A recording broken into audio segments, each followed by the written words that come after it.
Hi, Adrian. I need to talk about cancer. And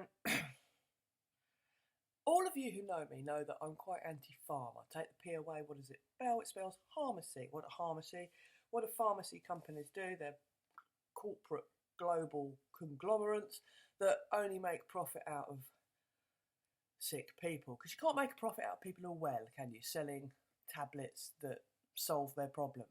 So what you do is you make tablets that help their problem, but then create a new problem. So then they have to take tablets for that new problem, and that creates basically money. If you need a tablet for the rest of your life to survive, then the corporation makes money from you, doesn't it? Now, in England we have the NHS, so they have a tendency to have less than you would do if you had a private healthcare. Not actually the case, because when it comes to cancer in England, the hospitals are constrained by rules and laws. It's a little bit more. You go in with cancer, you're rushed through. You go in with a broken leg, you can wait in A&E 10 hours. In comparison, right? So, if you've got cancer, they don't muck about anymore. They get on with it. Now, I thought all cancer, near enough, apart from the occasional hereditary one, was caused by lifestyle. So, if you've got breast cancer, it's because you've shaved under your arms with aluminium, or shaved under your arms and then put aluminium under your arms, and all the toxins have gone into your boobs because they haven't been able to breathe.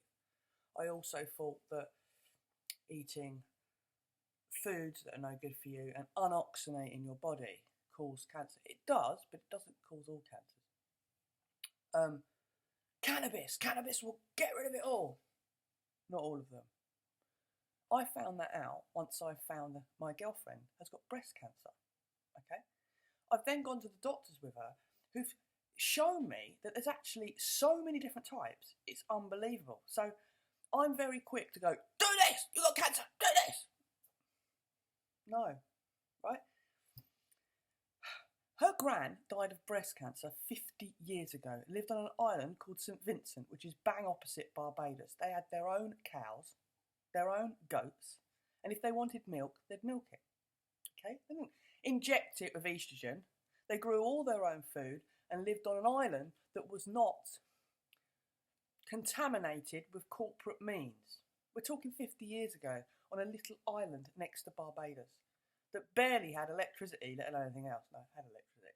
They've only just started having cruise ships going into the island in the last 5 to 10 years. If you get a plane to it, you have to get on one of those two-man jet planes, to get to St. Vincent.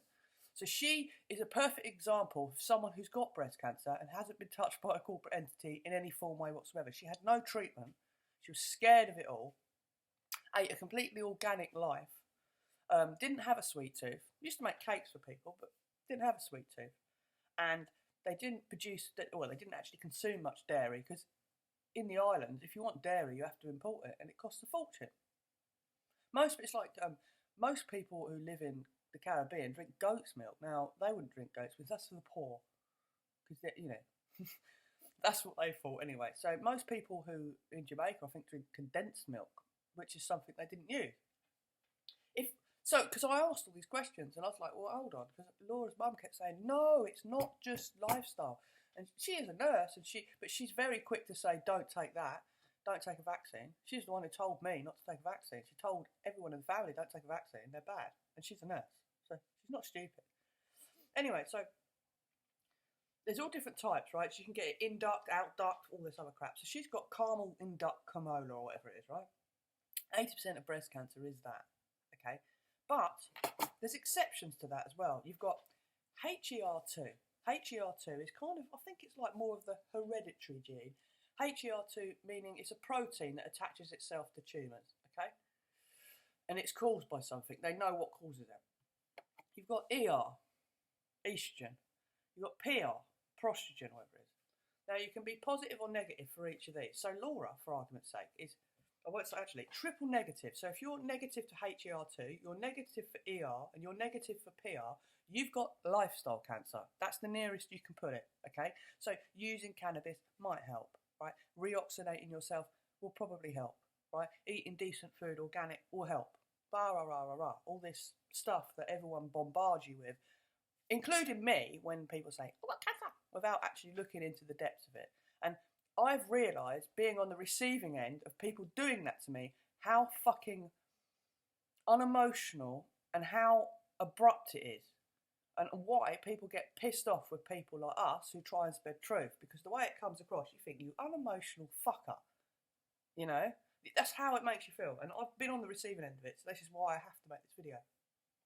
So anyway, Laura's ER positive and PR positive, but she's HER2 negative. So she's double positive, one negative. Meaning there's a reason. The doctor can go, well, okay, your estrogen levels are wrong, your proestrogen levels are wrong. Now, taking into account she is due to go on the menopause, and we think the only reason why the cancer's come earlier is because she had a car accident and her seatbelt comes across this part of her breast and the lump was here. So the scar tissue that was generated from when she had an accident and the fact that she's going through the menopause, the tumour was triggered from there when the scar tissue was repairing her boob. And the reason why I can't give her cannabis is because hers is estrogen. It's proestrogen as well, but estrogen.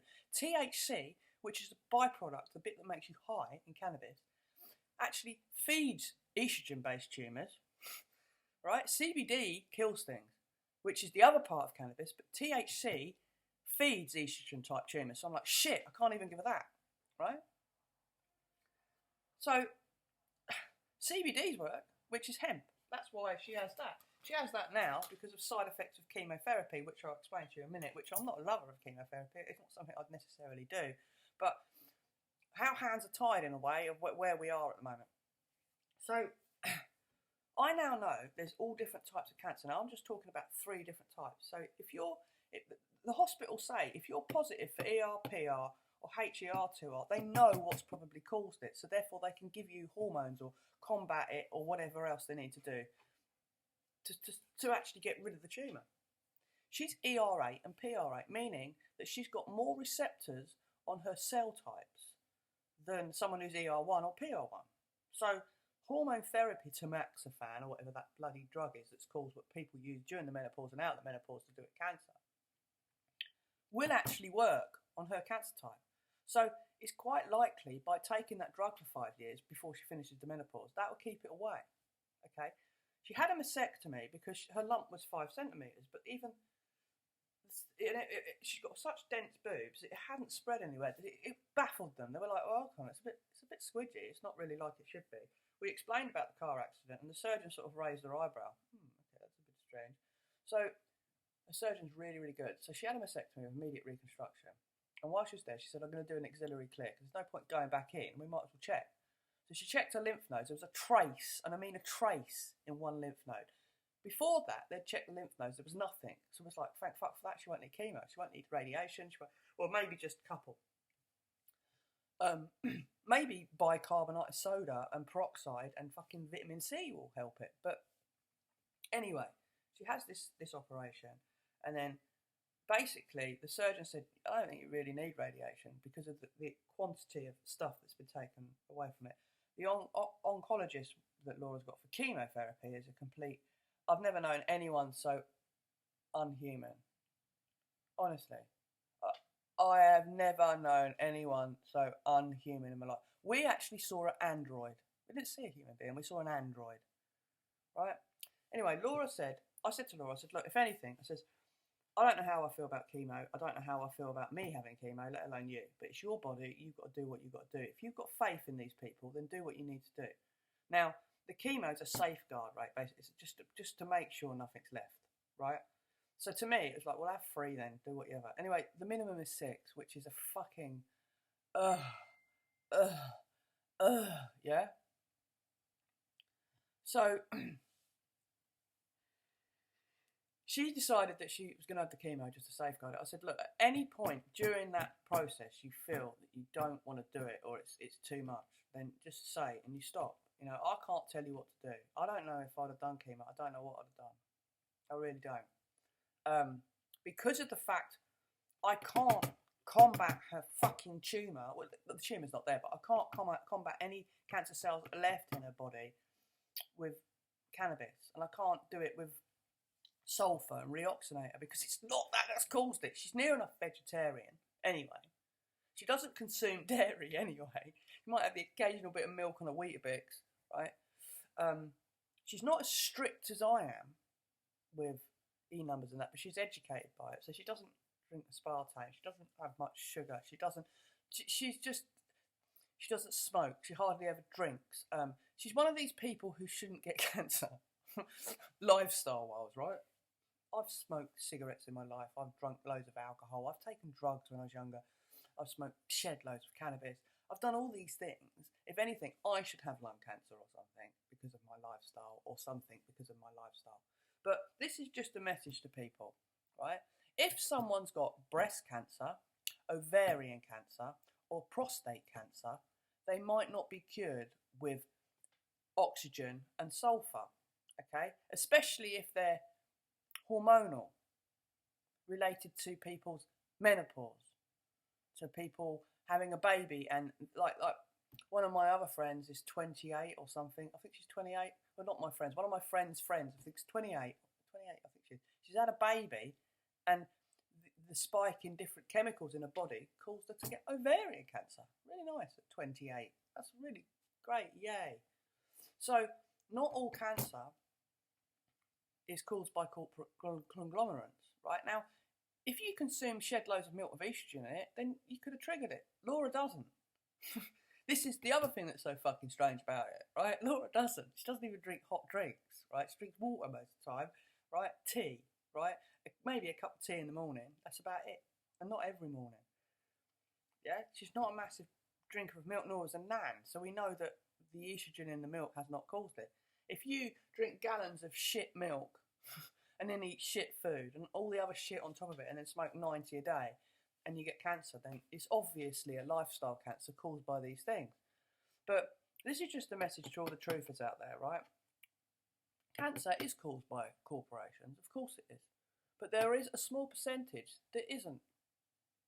Yeah? So when you challenge someone about their cancer, be a little bit more sensitive about it. This is just from my experience, because I've had some insensitivity at me. People go, don't listen to them stupid idiots. Corporate this, corporate that. You can't trust the NHS. Well, if I didn't, my girlfriend would probably have cancer all over her body right now because she needed to have a mastectomy. Yeah? It's very, very difficult. Now, I don't think that doctors, nurses, surgeons, all those sort of people are not... You don't train to be a surgeon overnight. It's not something you do because you want to earn lots of money. It's something you do because you care, okay? And there are jobs in the hospital that you do because you care about people's welfare, okay? So there are good things that go on in hospitals, and the NHS is a godsend, really. It is, and people go, oh, we're fucking national sort of healthcare. You know, at least you've got some healthcare, okay? There's a whole argument for all of it, okay? But the biggest problem with our healthcare right now is lack of staff, and there's a lot of people coming over from Europe and using our hospitals to get free healthcare because they haven't got it in their country. Can you blame them? Can you blame them? We go over and blow up their countries, and then they come over and use our facilities. I actually don't blame them in a way, because our government is a fucking arsehole. But yeah, peace, love and light.